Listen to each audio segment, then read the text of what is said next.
تو جب نبی صلی اللہ علیہ وسلم نے فرمایا نا کہ تم موت کے بعد دوبارہ زندگی ملے گی، تمہیں اللہ کے سامنے حساب و کتاب دینا ہے، تو وہی مشہور سوال تھا سأل سائل بعذاب واقع.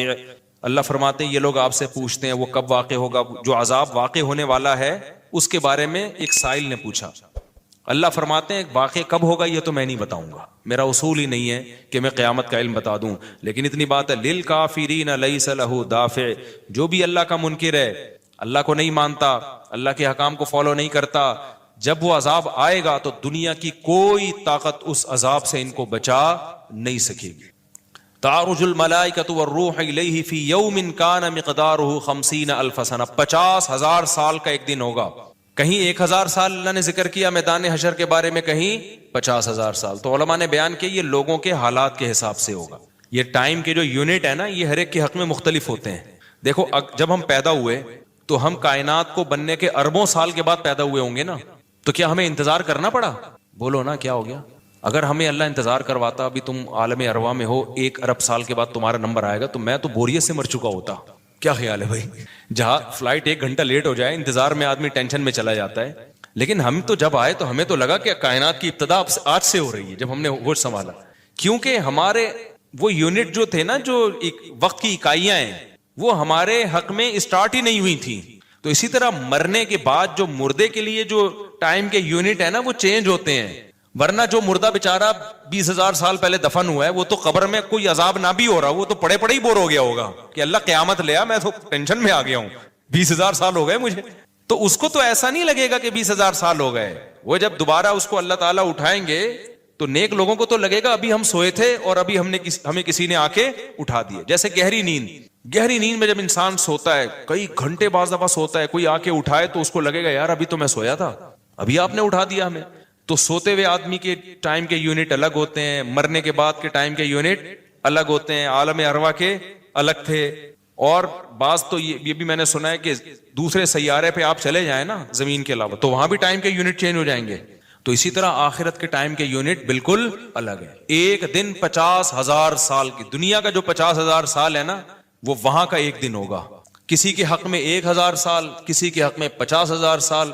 یہ وہ ہے جب حساب و کتاب جس میں ہوگا تو اللہ نافرمانوں کو عذاب سے پہلے نا حساب و کتاب کا عذاب دیں گے. اللہ ہم سب کو اس عذاب سے محفوظ رکھے، جس کو قرآن نے ایک جگہ بیان کیا یجعل الولدان شیبا، وہ ایسا دن جو بچوں کو بوڑھا کر دے، ایسا دن یفر المرء من اخیہ، انسان اپنے بھائی سے دور بھاگے.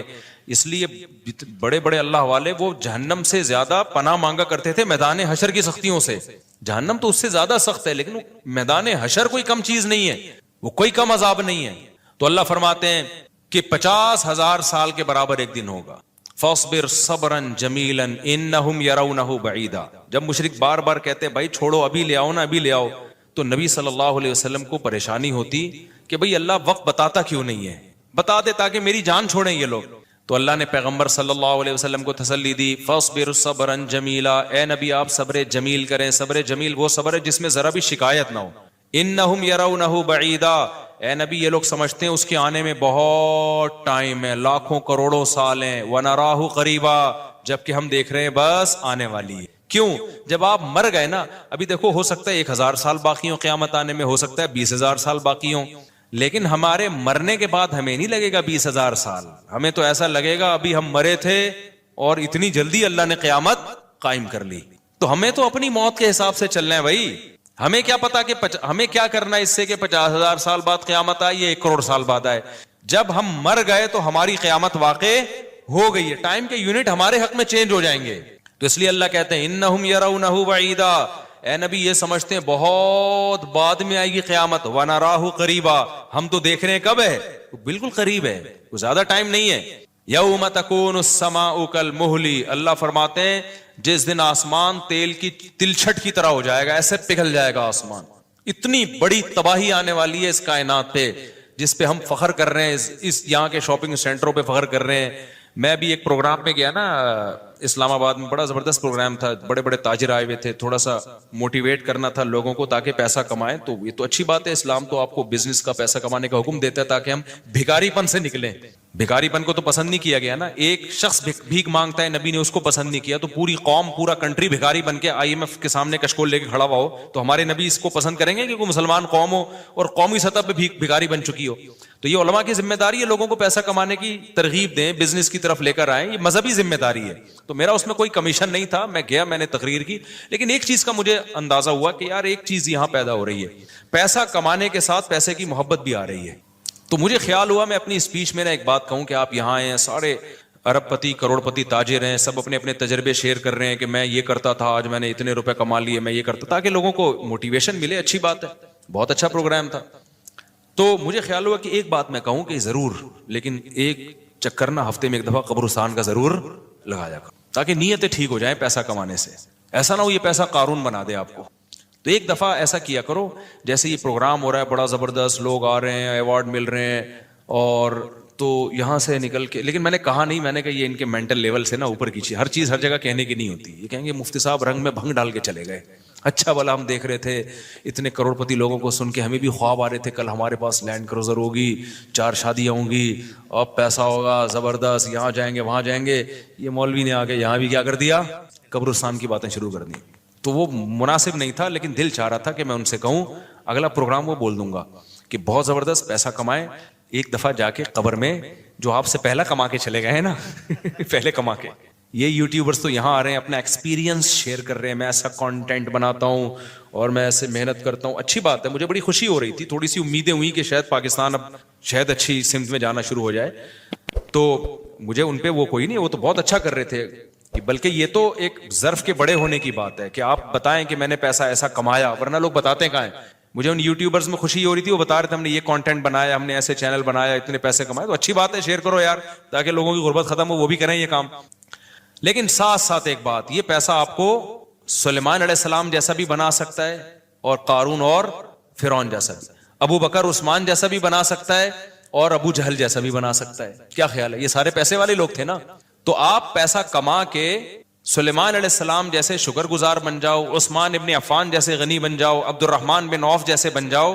اس کے لیے ضروری ہے کہ ہفتے میں ایک دفعہ قبرستان کا وزٹ اپنے خرچے پہ کر لیا کریں, اور ایسے ہی نہیں گزرتے ہوئے, وہاں جا کے کھڑے ہو کے قبروں پہ دیکھا کریں کہ میں جتنا بھی بڑا بن جاؤں, میرے یوٹیوب پہ چینل پہ 10 ملین بھی سبسکرائبر آ جائیں, لیٹنا میں نے کہا ہے تھوڑے دنوں میں جا کے بھائی اس قبر کے اندر. لہذا اس پیسے سے میں اس قبر کی تیاری کر لوں تو فائدہ ہے, اور اگر یہ لینڈ کروزر ہی میرا مقصد ہے اور میرا مقصد عیاشی ہی ہے اور شو مارنا ہی ہے, تو بھائی پھر یہ تو قارون نے آپ سے زیادہ کما لیا. ان خزانوں کے ساتھ یہ زمین میں دھسا ہے. وہ سمجھتے ہو کہ نہیں سمجھتے ہو, تو تھوڑا سا کبھی کبھار جب بڑے بڑے پروگراموں میں جایا کرو تو تھوڑا سا قبرستان میں, ہمیں تو اللہ نے سہولت دی ہے, بہت خطرناک قبرستان ہے یہ جو ہے نا, کیونکہ گورنمنٹ نے لائٹیں کہیں بھی نہیں لگائیں, تو یہاں تو 2-4 لائٹیں تھی, چرسیوں نے چوری کر لی. اب اندھیرا ہوتا ہے اس میں, اس سے بڑا فائدہ ہوتا ہے. اور جن بھوت بھی لوگوں کو نظر ہوتے نہیں ہیں جن یہاں پر, لیکن لوگوں کو نظر آ رہے ہوتے ہیں, ڈرے ہوئے جا رہے ہوتے ہیں نا. سرکٹا ایک دن نظر آیا کسی کو, بعد میں پتا چلا وہ کمبخت, وہ نہیں سویٹر نا یہاں تک اس نے کیا ہوا تھا, سر ہی نہیں تھا اس کا, سویٹر یوں کر کے نا قبرستان پہ بیٹھا رہتا تھا, لوگ بھاگ جاتے تھے, بس سرکٹا آیا ہوا یہاں پہ, ٹھیک ہے نا. تو آپ یہ جو ہمیں اللہ نے بڑی سہولت دی ہے, کبھی کبھار ایسا کیا کرو, یہاں چلے جاؤ. رات کے وقت جاؤ گے تو جیسے آپ نے انرجی اپنی خرچ کرنی ہے نا, تو کہتے ہیں ڈاکٹر 1 گھنٹے کی واکنگ سے 15 منٹ کی جاگنگ بہتر ہے. 15 منٹ کی جاگنگ میں اتنی انرجی لگ جائے گی جو 1 گھنٹے کی واکنگ میں نہیں ہوگی.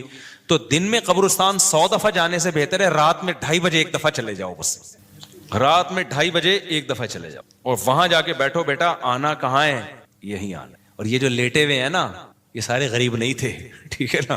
ان میں بہت سارے کروڑ پتی تھے, ارب پتی تھے, 4 شادیوں والے بھی تھے, 1 والی بھی تھے, اور بچوں والے بھی تھے, بغیر بچوں والے بھی تھے, جوان بھی تھے, بڈھے بھی تھے, 30 سال کے بھی تھے, 15 سال کے بھی تھے, 6 مہینے کے بچے بھی تھے. کیا نظر آ رہے ہوں گے قبریں, جا کے دیکھو.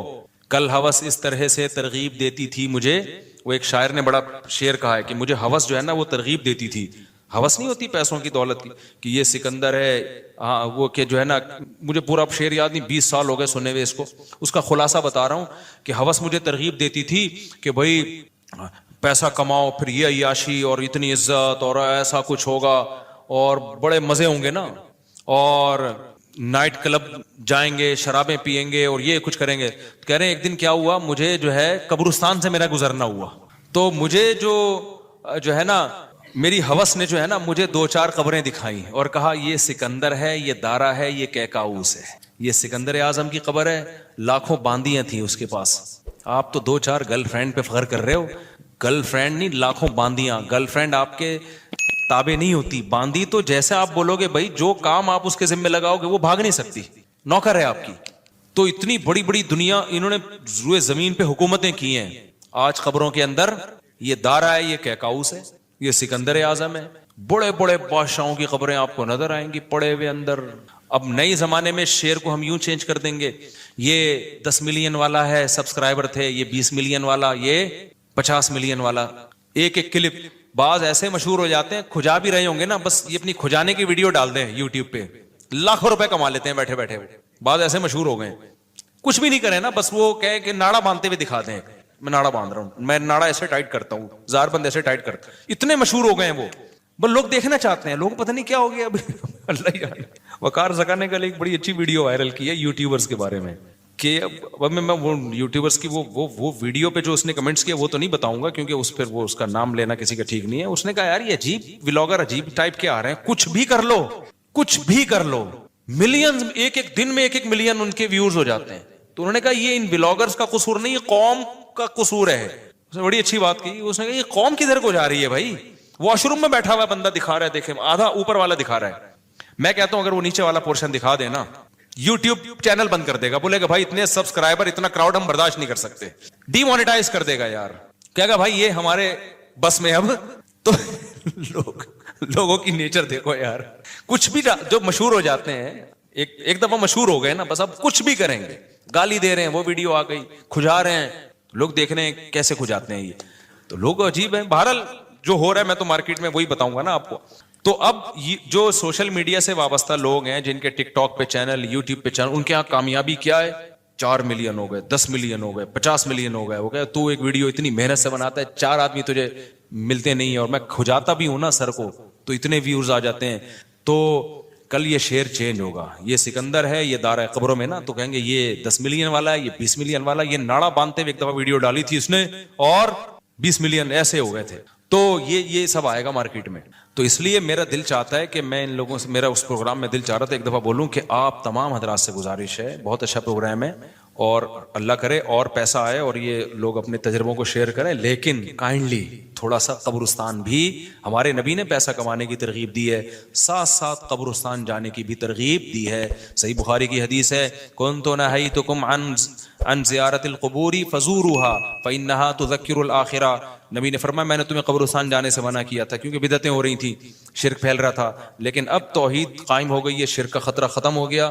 فرمایا فزوروها، قبرستان جایا کرو کیونکہ اس سے آخرت یاد رہتی ہے. انسان اپنی اوقات میں رہتا ہے، اپنی اوقات سے باہر نکلنے کی کوشش نہیں کرتا. تو اللہ میاں بھی فرما رہے ہیں تم اس کو بہت دور سمجھ رہے ہو، ہم سمجھ رہے ہیں بہت قریب ہے. اور یہ جتنی رنگینیاں اس کائنات کی نظر آ رہی ہیں نا، یہ سب ٹوٹ پھوٹ کے مٹی ہونے والی ہیں، برابر ہونے والی ہیں. تو یوم تکون السماء کالمہل وتکون الجبال کالعہن. اتنے بڑے بڑے پہاڑ اللہ کہتے ہیں روئی کی گالوں کی طرح اڑیں گے. آپ سبسکرائبر کو لے کے بیٹھے ہوئے ہو، یہ بڑے بڑے پہاڑ جو ہل نہیں سکتے نا، یہ روئی کی گالوں کی طرح اڑ رہے ہوں. وتکون الجبال کالعہن ولا يسأل حمیم حمیما. جگری دوست بھی کسی دوست کو نہیں پوچھے گا.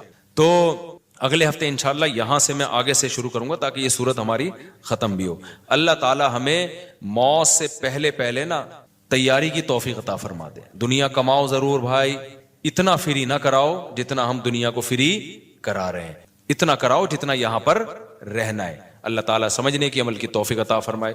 سنتوں کے بعد انشاءاللہ نماز کے بعد نا تھوڑی دیر سوال جواب کا سلسلہ ہوگا، جو بیٹھنا چاہیں بیٹھ سکتے ہیں. میری عمر 30 سال ہے، 1 سال پہلے میں نے عمرہ بھی کیا. میں اپنی پوری زندگی میں نماز قرآن کے قریب نہیں ہوا، لیکن گزشتہ 5 ماہ سے میں نے کوئی نماز نہیں چھوڑی. ماشاءاللہ ماشاءاللہ. کیا مجھے لازمی اپنی پچھلی فرض نمازیں ادا کرنی ہوں گی؟ ارسلان صاحب جی ادا کرنی ہوں گی، لیکن ایسا نہ ہو کہ پچھلی کے چکر میں اب اگلی بھی چھوڑنا شروع کر دیں، زیادہ ٹینشن لے لیں. فی الحال آپ اپنے آپ کو اس کا عادی بنا دیں، لیکن 6 مہینے سے تو عادت پڑ گئی ہے آپ کی، 5 ماہ سے ماشاءاللہ نماز نہیں چھوٹی. تو زیادہ ٹینشن نہ لیں اس کی، لیکن یہ کہ شرعی مسئلہ تو چینج نہیں ہو سکتا. تو اس میں فجر کے ساتھ 2 رکعت فرض فجر کے پڑھ لیے، ظہر کے ساتھ 4 پڑھ لیے، عصر کے ساتھ 4 اور پڑھ لیے، مغرب کے ساتھ پچھلی مغرب کے، عشاء کے ساتھ. اور ہمارے نزدیک وطر بھی چونکہ واجب ہیں، نبی صلی اللہ علیہ وسلم کی اس بارے میں صحیح حدیث موجود ہیں، تو وطر کی بھی قضا کرنی چاہیے. تو ایک دن میں کم سے کم 1 دن کی نمازیں پڑھ لیں آپ، تو اللہ نے چاہا تو انشاءاللہ یہ پوری ہو جائیں گی. مفتی صاحب، قیامت کی نشانیاں کیا آج ظاہر ہو چکی ہیں؟ نیز قیامت کب قائم ہوگی؟ میرے بھائی ہمیں کیا پتا کب قائم ہوگی. قیامت قائم ہونے سے پہلے دجال بھی آئے گا، حضرت عیسیٰ علیہ السلام بھی آئیں گے، حضرت مہدی بھی آئیں گے، سورج ایک دفعہ مغرب سے نکلے گا، یاجوج ماجوج ظاہر ہوں گے. کچھ قیامت کی علامتیں تو ظاہر ہو چکی. حدیث میں آتا ہے عرض حجاز سے ایک آگ نکلے گی جو اونٹوں کی گردنوں کو روشن کر دے گی. یہ 7ویں صدی ہجری میں یہ آگ نکل چکی ہے. تقریباً محدثین کا اتفاق ہے 700 سال پہلے 7ویں صدی ہجری میں آگ نکلی تھی بہت بڑے پیمانے پر عرض حجاز میں. تو وہ تو نشانی ہو چکی ہے. تو کچھ نشانیاں ہو چکی ہیں، زیادہ تر نشانیاں کیا ہیں باقی. ایک نشانی یہ تھی، حدیث میں آتا ہے کہ یہ جو عرب لوگ ہیں نا، جو اونٹوں کے چرواہے، بکریاں چرانے والے غریب غربا، یتطاولون فی البنیان، ایک دوسرے سے بڑھ چڑھ کے بلڈنگیں بنائیں گے. تو عرب میں جو اونٹ چرانے والے، جو ان میں جو کرپ لوگ ہوتے تھے، وہ تو حاجیوں کو لوٹ کے گزارا کرتے تھے. پاؤں میں چپل نہیں ہوتی تھی، حفاتن عراتن عالتن، حدیث میں آتے ہیں ننگے پاؤں ننگے سر لوگ، ننگے بدن لوگ. ایسا نوٹ چھاپیں گے، ایسا پیسہ آئے گا کہ بلڈنگوں پر بلڈنگ. یہ تو دبئی میں آپ شارجہ میں دیکھ لو، اب سعودی عرب بھی بنا رہا ہے، ایک بڑا شہر آباد کر رہا ہے، اور برج خلیفہ اتنی بڑی بلڈنگ بنا دی، اس کو آدمی دیکھتا ہے تو ٹوپی سر سے گر جاتی ہے. تو یہ بھی قیامت کی علامت تھی جو پوری ہو چکی ہے. تو کچھ علامتیں تو پوری ہو چکی ہیں، لیکن بڑی بڑی بہت ساری علامتیں باقی ہیں. تو جن میں ایک بڑی علامت ہے، سب سے بڑی علامت دجال کا ظہور ہے، حضرت عیسیٰ کا آنا ہے، امام مہدی کا آنا ہے، یاجوج ماجوج کا نکلنا ہے، سورج کا مغرب سے نکلنا ہے. تو جب آئیں گی تو پھر خود ہی پتہ چل جائے گا. اس کے لیے آپ ہمیں کال کرنے کی بھی زحمت نہیں کریں، ٹھیک ہے نا. اچھا بھائی مفتی صاحب، کیا بھائی جان آپ ذرا تمیز سے بیٹھ جائیں، ٹھیک ہے، اس طرف رخ کر کے بیٹھ جائیں. آپ بچوں میں یہ بڑی مسئلہ ہے نا، بچہ کا کبھی بھی ایک جگہ بٹھاؤ گے کبھی بھی ٹک کے نہیں بیٹھے گا. وہ اس کو میں نے اجازت دی تھی کہ آپ تمیز سے بیٹھو گے تو بیٹھ جانا، ٹھیک ہے، تمیز سے، شاباش. لیکن وہ بچہ ہی نہیں ہے جو تمیز سے بیٹھ جائے. اچھا بھائی مفتی صاحب، کیا توحید پرست مسلمان کو جہنم سے نکال کر جنت میں لے جایا جائے گا؟ کیا مسلمان جہنم سے نکل کر جنت میں جائے گا، اور یہ کب ہوگا؟ یہ تو صحیح احادیث سے بات ثابت ہے کہ ایک نہ ایک دن مسلمان جو توحید پرست ہوگا، اپنے ایمان کی برکت سے سزا کھانے کے بعد بہرحال جہنم سے نکل کے جنت میں جائے گا. اللہ ایمان والوں کو اور کافر کو ایک جیسا بدلہ نہیں دیں گے. حدیث میں آتا ہے کہ جب جہنمی جہنم میں چلے جائیں گے، ایک طویل عرصے کے بعد کافر جو ہے نا، یہ تانا دے گا مسلمان کو کہ تم میں اور ہم میں فرق کیا ہے. کلمہ پڑھتے تھے، ایک خدا کو مانتے تھے، اللہ کے پیغمبروں کو مانتے تھے، تم بھی گناہ کرتے تھے اور ہم بھی گناہ، تو نتیجہ تو دونوں کا ایک جیسا ہوا. تو حدیث میں آتا ہے اللہ کو غضب آئے گا، اور اللہ ایک بہت بڑی تعداد صرف ایمان کی برکت سے جہنم سے نکالے گا. غیر مسلم اس پہ اعتراض کرتے ہیں، واہ بھائی واہ، مسلمان اتنے بڑے مجرم ہوئے، اچھے نہ بھی ہوں پھر بھی بالآخر جہنم سے نکلیں گے، اور ہم جیسے مرضی ہوں جلتے رہیں گے جہنم میں. یہ کیسا اسلام ہے؟ بھائی اپنوں کا ہمیشہ دنیا خیال کرتی ہے، اور جو اپنے نہیں ہوتے ان کا خیال نہیں کیا جاتا. آپ بتاؤ نا، امریکہ کا کوئی بندہ پاکستان میں جرم کرتا ہے، امریکہ کہتا ہے ہمارے حوالے کرو، ہاتھ لگانے کی بھی اجازت نہیں ہے، کیونکہ ہمارا نیشنل ہے، یہ ہمارا کلمہ پڑا ہوا ہے اس نے، ٹھیک ہے نا. تو غیرت، جو بھی غیرت مند حکومت ہوگی وہ یہ کرے گی. تو اللہ کہتا ہے گناہگار تھا، مانتا تو تھا نا کہ میں ہوں، میں نے نعمتیں دی ہیں، گناہ کا اعتراف بھی کرتا تھا، اور تم تو مانتے ہی نہیں تھے کہ کوئی جنت بھی ہے کوئی جہنم بھی ہے. تم تو مذاق اڑاتے تھے ان چیزوں کا، قبر کا عذاب، اور تم تو ڈاروین اور سائنسدانوں کے پیچھے پڑے ہوئے تھے. تو جاؤ انہی سے جا کے مانگو. سمجھتے ہو؟ تمہیں ڈاروین نے الٹی پٹیاں پڑھا دی تھیں کہ یہ مرغی خود بنی ہے، یہ انڈے، یہ جو مرغی کس دن انڈے سیتی ہے نا اور گھماتی رہتی ہے، یہ اس کی کھوپڑی میں آٹومیٹیکلی آ گیا تھا. یہ بکری کا بچہ پیدا ہوتے ہی جو تھنوں کی طرف لپکتا ہے، یہ ایوولوشن کا نتیجہ ہے، ایوالو ہوئے ہیں، یہ اتنے سمجھدار ہو گئے، پیدا ہوتے ہی تھن تلاش کر رہے ہیں. سبحان الذی خلق الازواج کلھا، اللہ کہتے ہیں پاک ہے وہ ذات جس نے ہر چیز کے نر مادہ جوڑے بنائے. ایوالو ہونے کے نتیجے میں نر مادہ کیسے بن گئے؟ کیا ہو گیا بھائی؟ یہ سائنس اتنی ذہین ہے، نیچر اتنی ذہین ہے کہ ہر چیز نر اور مادہ میں ڈیوائیڈ ہو گئی ہے. پھر ان کا ملاپ ہوتا ہے, بچے پیدا ہوتے ہیں. یہ ایوولوشن کا نتیجہ نہیں ہو سکتا, کسی نے بنایا ہے. تو ہم تو بھائی اس بنانے والے کو مانتے ہیں کہ مرغا مرغی خود نہیں پیدا ہوئے, اس کے نتیجے میں انڈا آٹومیٹیکلی وجود میں نہیں آ رہا. اس انڈے میں ایسے سافٹ ویئر کہ مرغی انڈا دینے سے پہلے چھپتی ہے کہاں جا کے دینا ہے. اس کو پہلے سے پتا ہے کہ یہ انڈے سے کیا نکلے گا, بچہ نکلے گا, حالانکہ اس نے کسی سے سیکھا نہیں ہے. ایوالو اگر ہو رہی ہیں چیزیں تو باڈی میں تبدیلی آئے نا. کھوپڑی کہاں سے اتنی ترقی کر رہی ہے بتاؤ؟ کسی کو ہنر سکھائے بغیر خود کوئی سیکھ لیتا ہے؟ ڈرائیونگ کی سیٹ پہ بٹھا کے چلوانا پڑتا ہے تو جا کے انسان ڈرائیونگ سیکھتا ہے, جو بالکل سادہ سا کام ہے. مرغی نے انڈوں کو 21 دن بیٹھ کے سینا کہاں سے سیکھ لیا, اور اس کو یہ بھی پتا ہے اس کو کیا کرنا ہے, یہاں سے بھی پکانا ہے, اب یہاں سے بھی پکانا ہے اس کو, ٹھیک ہے نا.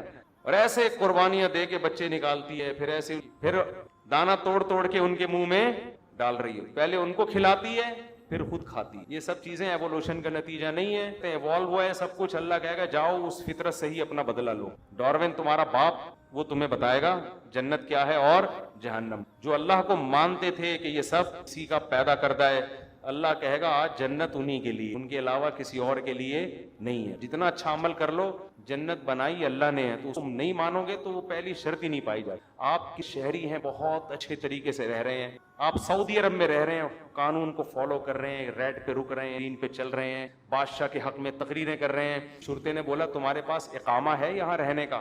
ہے بھائی. آپ نے کہا اقامہ تو نہیں, سرنگ بنا کے بارڈر کراس کیا ہے میں, اللیگل رہ رہا ہوں. کہا بھائی اللیگل نہیں ہوتا, آپ کتنے اچھے ہیں, نکلو یہاں سے. تو جو اللہ کو مانتا ہی نہیں ہے میرے بھائی, وہ تو قومی ہے, تو باغی ہو. تم آؤ میرے پاس, تمہارے جتنی نیکیاں ہیں ان کی مثال پہاڑ کی راک کے پہاڑ کی ہے, دیکھنے میں بڑی لگتی ہیں, ان کا وزن. ایک بچہ اپنے باپ کو مانتا نہیں ہے, جتنی مرضی خدمت کرے باپ کوئی لفٹ نہیں کرائے گا, کہ نادرا میں کسی اور ابا کا نام ڈالا ہوا ہے تو نے. اور ایک بچہ باپ کا نالائق ہے, لیکن جب پوچھے تیرا باپ کون ہے فوراً بتاتا ہے یہ میرا باپ ہے. باپ کہتا ہے نالائق ہے لیکن ہے کس کا, میرا ہے. تو میں چماٹ لگاؤں گا, دوسرے کو نہیں لگانے دوں گا, اس کو دفاع بھی کرے گا, وراثت بھی اسی کو دے گا. تو مسلمان کی مثال جو گنہگار ہے وہ ہے جو نالائق ہے مگر ہے اللہ کا اپنا, اور جو کافر جو نیک ہے اس کی مثال وہ ہے جو نیک ہے مگر اللہ کا نہیں ہے. اس کا یہ مطلب نہیں ہے کہ نیک نہ بنے آپ لوگ, برائیوں کی سزا بہرحال جہنم میں ملے گی, اسے اللہ بچائے, وہ کوئی 2-4 دن کی ٹھگائی نہیں ہے. دیکھیے نبی صلی اللہ علیہ وسلم نے فرمایا, بخاری مسلم کی حدیث ہے, تقاتلون الیہود حتی یختبی احدکم وراء الحجر فیقول الحجر یا مسلم هذا یہودی فاقتلہ هذا یہودی ورائی فاقتلہ. نبی صلی اللہ علیہ وسلم نے فرمایا تمہاری یہود سے لڑائی ہوگی, جہاد ہوگا, یہاں تک کہ کوئی یہودی اگر پتھر کے پیچھے چھپے گا تو پتھر کہے گا کہ اے مسلمان یہ یہودی ہے, اس کو قتل کر دے, یہ میرے پیچھے چھپا ہوا ہے. ہر درخت بھی گواہی دے گا, ہر پتھر بھی گواہی دے گا, الا الغرقد, سوائے غرقد درخت کے. یہودیوں کا کوئی مقدس درخت ہے جو اسرائیل میں بہت زیادہ لگاتے بھی ہیں یہ لوگ. نبی صلی اللہ علیہ وسلم نے جب یہ بات ارشاد فرمائی تو اس وقت مسلمانوں کی یہودیوں سے ایسی کسی لڑائی کا تصور بھی نہیں تھا. ایک پیش گوئی تھی جو کسی کے خواب و خیال میں بھی نہیں تھا کہ صدیوں بعد جا کے ایسا ہو سکتا ہے. اس سے بھی پتہ چلتا ہے کہ ہمارے نبی صلی اللہ علیہ وسلم کی جو پیش گوئیاں ہیں وہ اگر وہ پوری نہیں ہوئی تو آپ ٹائم کا انتظار کریں, ایک وقت پوری ہو جائیں گی. 1300 سال تک مسلمانوں کو اس حدیث کا مطلب سمجھ میں نہیں آیا. عملی دنیا میں ایمان تو تھا سب کا کہ اللہ کے نبی نے جو فرمایا برحق ہے, کیونکہ یہودیوں سے میں نے بتایا نا لڑائی ہوئی نہیں ہے. جب مدینہ سے اور جزیرے عرب سے ان کو نکالا گیا, یہ دنیا کے مختلف ملکوں میں جا کے آباد ہو گئے ہیں. اس کے بعد یہ ہمیشہ یا تو عیسائیوں کے زیر سایہ رہے ہیں یا مسلمانوں کے زیر سایہ رہے. ان کی لڑائی اگر ہوئی عیسائیوں سے ہوئی ہے, مسلمانوں سے ان کا کبھی ٹاکرا نہیں ہوا. لیکن پیغمبر صلی اللہ علیہ وسلم نے کیا فرمایا صحابہ سے, تقاتلون, تم لڑو گے. تم سے مراد یہ امت لڑے گی, ایک وقت آنے والا ہے اور ایسی لڑائی ہوگی, ایسی لڑائی ہوگی کہ حتی یختبی احدکم وراء الحجر, کہ پتھر اور درخت بھی یہودی کا ساتھ دینا چھوڑ دیں گے. آج دنیا جن حالات کی طرف جا رہی ہے نا, یہ ایسا لگتا ہے کہ اس حدیث کے پورا ہونے کا ٹائم آ گیا ہے. ہم جب قرآن مجید پڑھتے تھے, اب بھی پڑھتے ہیں, لیکن جب طالب علمی کے دور میں جب سمجھ کے پڑھنا سیکھا ہم نے, تو ہم جگہ جگہ قرآن میں دیکھتے تھے ضربت علیہم الذلہ, اللہ نے ان پر ذلت کو مسلط کر دیا ہے. میں بار بار کہوں یہودیوں سے ہماری مراد علی الاطلاق سارے یہودی نہیں ہے, کیونکہ میرے بیان کو لوگ شارٹ کاٹ کے شارٹ کلپ بنا کے غلط چلاتے ہیں. ابھی میرا ایک بیان کسی نے چلایا, میں بیان میں کہہ رہا ہوں کہ عورت اور مردوں کی نماز میں جو فرق ہے کسی حدیث سے اگر ثابت نہیں ہے تو یہ بھی تو حدیث سے ثابت نہیں ہے. کہ عورتیں صفا مروہ میں چلیں گی دوڑیں گی نہیں. یہ بھی تو حدیث سے ثابت نہیں ہے کہ عورتیں آہستہ لبیک کہیں گی.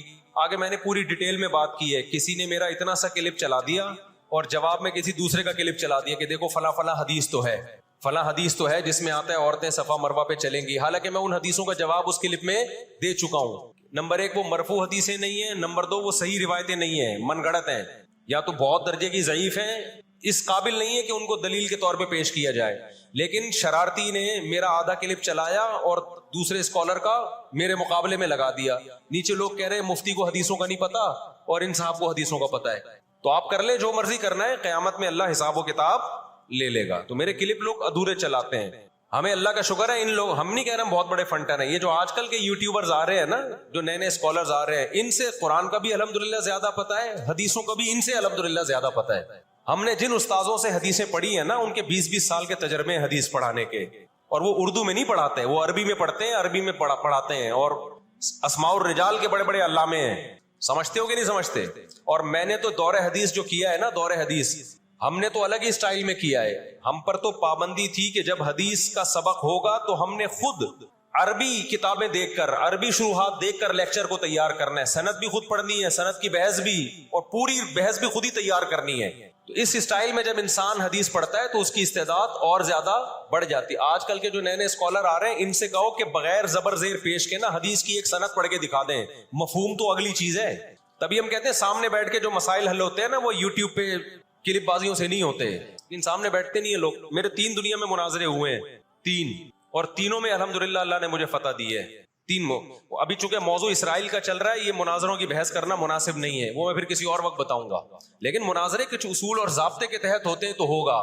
بغیر ضابطوں کے کوئی بھی آگے بیٹھ کے مرغوں کی طرح لڑنا شروع کر دے, اس کو بحث مباحثہ نہیں کہتے, اس کو مرغوں کی لڑائی کہتے ہیں. تو مرغوں کی لڑائی میں ہم اپنے آپ کو نہیں دھکیلتے, ہم ٹرم اینڈ کنڈیشن فکس کر کے بات کرنے پر آمادہ ہوتے ہیں. سمجھتا ہے کہ نہیں سمجھتا؟ تو 3 ہوئے میرے, پھر کبھی بتاؤں گا انشاءاللہ. ابھی تو یہ اسرائیل کا ٹاپک زیادہ اہم ہے ان جھگڑوں سے جو آج کل کے اسکالرز کے چل رہے ہیں. تو بار بار میں کہتا ہوں, میرا کلپ ادھورا چلاتے ہیں نا تو کوئی یہودیوں کے خلاف نہ چلائے. سارے یہودی ایک جیسے نہیں ہیں. ہم اسرائیل کے اگینسٹ ہیں, تو ہماری جو لڑائی ہوگی اسرائیل سے ہوگی. حدیث میں جس یہودی سے لڑائی کا ذکر ہے, اس سے مراد بھی کون سے یہودی ہیں؟ یہ فتنہ پرست اور شر پسند یہودی ہیں جو اسرائیل پہ غاصبانہ قبضہ, فلسطین پہ جنہوں نے غاصبانہ قبضہ کیا ہوا ہے. سمجھتے ہو کہ نہیں سمجھتے؟ تو آپ صلی اللہ علیہ وسلم نے فرمایا کہ تقاتلون الیہود, تمہاری جنگ کس سے ہوگی؟ یہود سے ہوگی. دجال کس کا سپورٹر ہوگا؟ بولتے کیوں نہیں؟ ابھی تو دجال آیا نہیں ہے اور آپ نے بولنا چھوڑ دیا ہے. جب آئے گا تو پھر تو اچھوں کی بولتی بند ہو جائے گی. کس کا سپورٹر ہوگا وہ؟ ہاں, میں عرض کر رہا تھا کہ ہم جب قرآن پڑھتے تھے, ضربت علیہم الذلہ, قرآن کہتے ہیں ہم نے ذلت ان کے اوپر دے ماری ہے, ان فسادوں کی وجہ سے جو یہ کرتے رہے ہیں دنیا میں, ان فسادات کی وجہ سے. ہم جب پڑھتے تھے ہم کہتے تھے اے اللہ, آج تو یہودی ذلیل نہیں ہے. اسرائیل کتنا پاورفل ہے کہ گچی کس کی پکڑی ہوئی ہے اس نے؟ امریکہ کی. ہندوستان کو گچی سے پکڑا ہوا ہے, تو آج تو بڑی عزت ہے. میں نے اپنے استاد سے یہ سوال پوچھا, انہوں نے بڑا معقول جواب دیا, اور یہ تفسیر کی کتابوں میں بھی لکھا ہے. دیکھیں, آپ یہودیوں کی ہسٹری اٹھا کے دیکھیں نا, ہمیشہ کوئی نہ کوئی ایسا ان پر مسلط ہوا ہے جنہوں نے ان کی شرارتوں کا مزہ ان کو دنیا میں چکھایا ہے. قرآن سے بھی یہ بات ثابت ہے کہ ان کو ان کی شرارتوں کا مزہ, عذاب جو ہے وہ دنیا میں ملتا رہے گا. میں بار بار کہتا ہوں, ہٹلر نے بھی ان کو عذاب دیا ہے. ہٹلر سے پہلے بھی اسلامی نہیں بلکہ دنیا کی تاریخ میں بہت سے ہٹلر گزر چکے ہیں جنہوں نے ان کی شرارتوں کے ان کو دنیا میں سزا دی ہے. ہم پھر بھی بتائیں, ہم ہٹلر کے حامی نہیں ہیں جو ظلم اس نے کیا, لیکن وہ بھی ان کی شرارتوں سے بیزار تھا. قرآن کہہ رہے ہم نے ان پر ذلت کو دے مارا ہے. دنیا میں بہت دفعہ رسوا ہوئے یہ. اب کیا ہے؟ یہ آخری ذلت ہے یہودیوں کی, جو اب کس کے ہاتھوں ہونے والی ہے؟ فلسطینیوں کے ہاتھوں. آپ کو معلوم ہونا چاہیے, جب دنیا میں کسی کو بہت زیادہ ذلیل کیا جاتا ہے نا, تو پہلے اس کو عزت دی جاتی ہے. کسی کے گلے میں آپ جوتوں کا ہار پہنا دو, یہ بھی ایک ذلت ہے. اور ایک طریقہ یہ, 3 پیس سوٹ ٹائی میں آپ اس کو صدارت کی کرسی پہ بٹھائیں اور پھر آپ اس کو جوتوں کا ہار پہنا دیں. بتاؤ کون سی بڑی ذلت ہے؟ یہ دوسری ذلت پہلی ذلت سے بڑی ہے. پوری دنیا میں مار کھانے کے بعد نا, اپنی شرارتوں کی وجہ سے, آج اللہ نے ان کو ایک تھوڑی سی حکومت دی ہے. ایک چھوٹا سا کنٹری, آپ اگر اسرائیل کو نقشے میں دیکھیں گے تو کراچی بھی بڑا ہے اسرائیل سے. اتنا چھوٹا ملک, اتنا چھوٹا ملک, اور تعداد بھی بہت تھوڑی. اللہ نے انہیں کچھ وقت پنپنے دیا ہے. اللہ نے کہا ٹھیک ہے, تم دنیا تمہاری آخری شرارت دیکھ لے، اس کے بعد جو میری طرف سے تم پہ مار پڑنے والی ہے، اس کے بعد قیامت تک تم دوبارہ اٹھنے کے قابل نہیں رہو. یہ آخری ذلت کا انتظام ہو رہا ہے یہود کا. اور جو فائنل میچ ہوتا ہے نا وہ شاندار ہی ہوتا ہے. کیا خیال ہے؟ سیمی فائنل میں اتنا لوگ دلچسپی سے نہیں دیکھتے، کوارٹر فائنل میں اتنا دلچسپی سے بولو نہیں دیکھتے جو فائنل میچ دیکھتے ہیں. اللہ نے ان کا ظلم پوری دنیا کے سامنے آج جو غزہ پہ جو کچھ ہو رہا ہے پوری دنیا کے سامنے اللہ نے دکھا دیا. ایک منٹ رکھیں اس کو. پوری دنیا کو دکھایا نا اللہ نے کیا کر رہے ہیں، یہ کس طرح سے اسرائیل میں لوگوں کو لا کے آباد کیا فلسطین میں. پھر فلسطینیوں پہ اقوام متحدہ کی 60 سے زیادہ قراردادیں ہیں جس کی اسرائیل دھجیاں اڑا چکا ہے. 60 سے زیادہ قراردادیں، 60 سے زیادہ جس کو اسرائیل نے ماننے سے انکار کیا ہے. یونائٹڈ نیشن کی بات کر رہا ہوں میں. تو اللہ تعالیٰ ان کو تھوڑا سا پنپنے دے رہے ہیں کہ ٹھیک ہے اس دفعہ سیمی فائنل تم جیت لو، فائنل تک تو پہنچو نا تم، اس کے بعد ہوگا کیا. دیکھو آپ نے سنا ہوگا کہ لاتوں کے بت ہاتھوں سے نہیں مانتا. یہ جو اسرائیل جو کچھ کر رہا ہے نا، اس کا اصل حل مجھے بھی پتا ہے مظاہروں میں نہیں ہے. اس کا اصل حل ہے جہاد.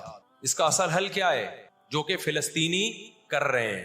میں نے جب لوگوں کو یہ کہا نا کہ اپنے ملک میں پرامن مظاہرے کرو، لوگوں نے کہا لو پرامن مظاہروں میں لگا کے لوگوں کی صلاحیتیں خراب کر. ہم آپ کو جہاد سے نہیں روکتے، لیکن آپ جہاد اپنے ملک میں کرو گے توڑ پھوڑ کر کے، یا جہاں یہودی ظلم کر رہا ہے وہاں لڑائی کرو گے آپ. تو یہ عجیب منطق نہیں ہے کہ ظلم وہاں ہو رہا ہے، آپ نے اپنے ملک میں توڑ پھوڑ کرنا شروع کر دی. تو اس سے یہودی ناراض ہوگا یا خوش ہوگا؟ وہ تو کہے گا اور اچھا ہے بم دھماکے کرو یار، پرامن نہیں، بہت بموں کے ساتھ کلاشن کوفوں کے ساتھ اپنی کنٹری میں مظاہرے کرو، ہمیں آ کے چھیڑو یہاں پہ. ہم جہاد کے منکر نہیں ہیں، آپ سے زیادہ الحمدللہ جہاد کو مانتے ہیں. لیکن آپ اگر یو کے میں، کینیڈا میں، پاکستان میں، سعودی عرب میں توڑ پھوڑ والے مظاہرے شروع کر دو گے، چاہے غیر مسلم کنٹریز میں بھی، خدا کی قسم اس سے اسرائیل کو جوں بھی نہیں رنگے گی. تو اس وقت آپ جوش سے زیادہ ہوش سے کام لیں. جوشیلی تقریریں کرنے والے بہت ہیں مارکیٹ میں، ابھی نعرے بھی یہاں لگ رہے ہیں، ہم یہ کر دیں گے، ہم وہ کر دیں گے. ان سے پوچھو کیسے کرو گے؟ شام کو گھر پہ جا کے گٹکا کھا کے سو جاتے ہیں وہ. جوشیلی تقریریں کرنے والے، میں مانتا ہوں جہاد ہی ہوگا، لیکن ہوگا کس سرزمین پہ؟ جہاں یہودی لڑ رہا ہے وہیں لڑا جائے گا. میدان جنگ متعین کیا جاتا ہے لڑائی کے لیے. یہ نہیں ہوتا کہ آپ میدان جنگ میں نہیں جا سکتے تو جو میدان جنگ نہیں ہے اس کو میدان جنگ بنا دو. ایسا دنیا میں کبھی بھی نہیں ہوتا. یہ تو وہ جون پور کے قاضی والا قصہ ہو جائے گا کہ وہ سولی پہ لٹکایا ایک شخص کو، اس کی گردن موٹی تھی، وہ پھندے میں آ نہیں رہی تھی. انہوں نے کہا اس کی گردن چونکہ پھندے میں آ نہیں رہی ہے تو اس کی چونکہ آ رہی ہے اس کو لٹکا دو آپ. وہ کہے گا میری آ رہی ہے لیکن میرا قصور کیا ہے؟ تو یہ عجیب قسم کا جہاد ہے. آپ اپنے ملکوں میں، یو کے، کینیڈا میں آپ نے اگر توڑ پھوڑ کرنا شروع کر دی، وہ چھوڑے گا تھوڑی کینیڈا آپ کو. یو کے، امریکہ میں آپ نے اگر توڑ پھوڑ شروع کر دی وہ چھوڑے گا تھوڑی. آپ کی اوقات کتنی ہے؟ لڑائی کے لیے سب سے پہلے میدان جنگ کا تعین ضروری ہے کہ لڑائی ان کی مرضی سے نہیں ہوگی. کہاں کہ وہ جہاں چاہ رہے ہیں، لڑائی ہماری مرضی سے ہوگی. ہم جہاں کہیں گے وہاں لڑائی ہوگی. میں سمجھا پا رہا ہوں اپنی بات؟ تو علاج، بہت سے لوگوں نے جہاد کا انکار کر دیا، یہ بھی غلو ہے. اور بہت سے لوگوں نے ہر جگہ کو میدان جنگ بنانے کے چکر میں، یہ ایک طرف کی انتہا ہے. آج دنیا نے ان کو نہتا چھوڑ دیا ہے فلسطینیوں کو، لیکن وہ ڈٹے ہوئے ہیں. آپ ان کی مدد کر سکتے ہو جہاد کے ذریعے، ضرور کرو. کس نے منع کیا ہے آپ کو؟ اور اگر آپ ان کے ساتھ مل کے جہاد نہیں کر سکتے، نہیں جا سکتے وہاں پہ، تو آپ پھر ان کو جو سپورٹ کر سکتے ہو، ہم راشن پانی پہنچا سکتے ہو تو وہ پہنچاؤ. میں نے پاکٹ ویلفیئر ٹرسٹ کا نام لیا نا، اس میں بھی لوگوں نے اعتراض کیا، لو بھائی ان کو راشن کی ضرورت تھوڑی ہے، ہمیں پتہ ہے راشن سے کام نہیں چلے گا. لیکن جو جہاد ہوگا تو وہاں جا کے ہوگا. یہاں بم پھاڑنا شروع کر دیے، اس سے اسرائیل کی صحت پہ کوئی فرق نہیں پڑے گا. اسرائیل پہلے ہی ان کی سازشوں سے لیبیا تباہ ہو چکا ہے. ایک مضبوط ریاست تھی، عراق کا بیڑا غرق کر دیا. اب وہ چاہتا ہے سعودی عرب کا بھی بیڑا غرق ہو، وہ چاہتا ہے پاکستان کا بھی بیڑا غرق ہو. تو ان بیڑا غرق ہونے سے جو آپ کی ٹوٹی پھوٹی رہی صحیح لنگڑی لولی حکومتیں ہیں، ان کی بھی ایسی کی تیسی ہو جائے گی. اور فلسطینی بھی نہیں چاہتے ہیں کہ دوسرے ملکوں میں لڑو، وہ کہتے ہیں لڑنا ہے تو ہمارے پاس آؤ. تو یہ اب جو دنیا جا رہی ہے نا جس طرف، ہو یہ رہا ہے. میں نے آپ کو قرآن کی آیت پیش کی تھی نا، وَكَذَلِكَ نُوَلِّي بَعْضَ الظَّالِمِينَ بَعْضًا. اللہ کہتے ہیں ہم بعض ظالموں کو بعضوں سے پٹواتے ہیں. تو پہلی جو ابھی تک تو ہم نے نا امیدی کی باتیں کی ہیں. مسلمان ممالک شکست کھا کے بیٹھ چکے ہیں، 3 بڑی جنگوں میں شکست ہو چکی ہے. اس کے بعد اب کسی مسلم کنٹری میں اسرائیل پر چڑھائی کی طاقت نہیں. ان کو پتا ہے پیچھے امریکہ بیٹھا ہوا ہے، پورا یورپ. رشیا نے یوکرائن جیسے اتنے سے کنٹری پہ حملہ کیا.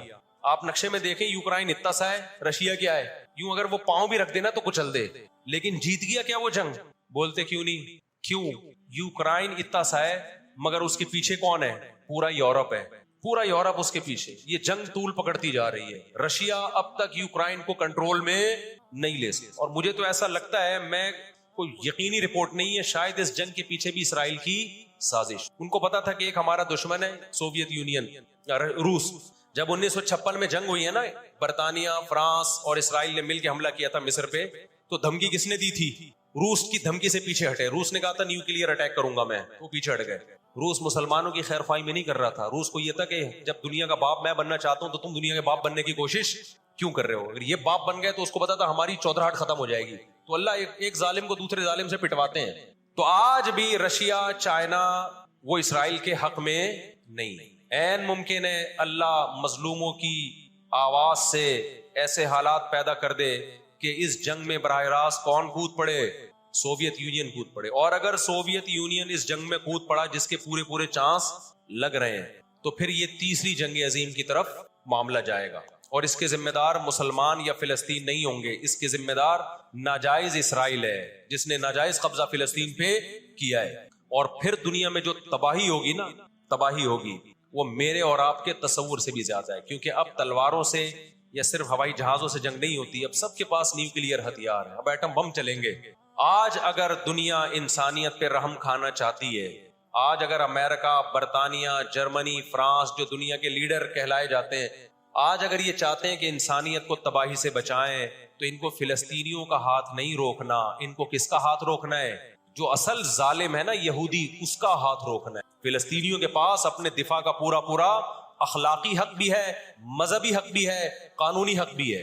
تو آج اگر یہ اسرائیل کا ہاتھ زبردستی روک لیتے ہیں تو دنیا بڑی تباہی سے بچ جائے گی.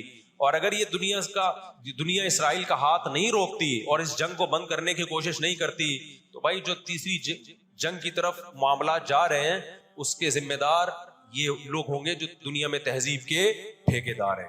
یہاں تک بات سمجھ میں آ گئی کہ نہیں آ گئی؟ دوسری بات، ہمیں قرآن و سنت اس بارے میں کیا ہدایات ملتی ہیں؟ اللہ کہتا ہے میں نے یہود پہ ذلت کو مسلط کر دیا ہے. اس آیت میں اور اس حدیث میں جو میں نے تقاتلون الیہود والی حدیث پڑھی، اس میں مسلمانوں کے لیے خوشخبری ہے کہ اللہ تعالی نے جیسے بنی اسرائیل انتہائی کمزور تھے، فرعون کا ظلم اور بربریت کا شکار تھے، اللہ سورہ قصص میں کہتے ہیں وَنُرِيدُ أَن نَّمُنَّ عَلَى الَّذِينَ اسْتُضْعِفُوا فِي الْأَرْضِ، ہم نے ارادہ کیا کہ زمین میں کمزور ترین لوگوں کو اٹھا کے زمین کا امام بنا دیں گے، طاقتور پہ غالب کر دیں گے. بہت دفعہ ایسا ہوا ہے، کم من فئۃ قلیلۃ غلبت فئۃ کثیرۃ باذن اللہ.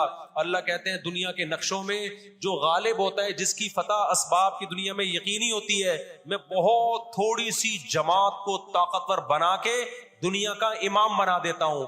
ہمیں اللہ کی رحمت سے اور قرآن اور حدیث کی جو بشارتیں مل رہی ہیں اس سے پوری امید ہے کہ انشاءاللہ یہ جو ابھی حالات ہوئے ہیں یہ فلسطین کی شکست پہ منتج نہیں ہوں گے، انشاءاللہ یہ اسرائیل کی شکست پہ اور یہودیوں کی ہمیشہ کے لیے شکست پہ اس کا نتیجہ نکلے گا انشاءاللہ. اور نبی صلی اللہ علیہ وسلم کی وہ حدیث پوری ہوگی کہ تمہاری جو بڑی جنگ ہوگی، نبی نے کیا فرمایا؟ اس امت کی ایک جماعت ہمیشہ جہاد کرتی رہے گی. لا یزال طائفۃ من امتی ظاہرین علی الحق، ہر دور میں لڑائی ہوئی ہے، جہاد ہوا ہے.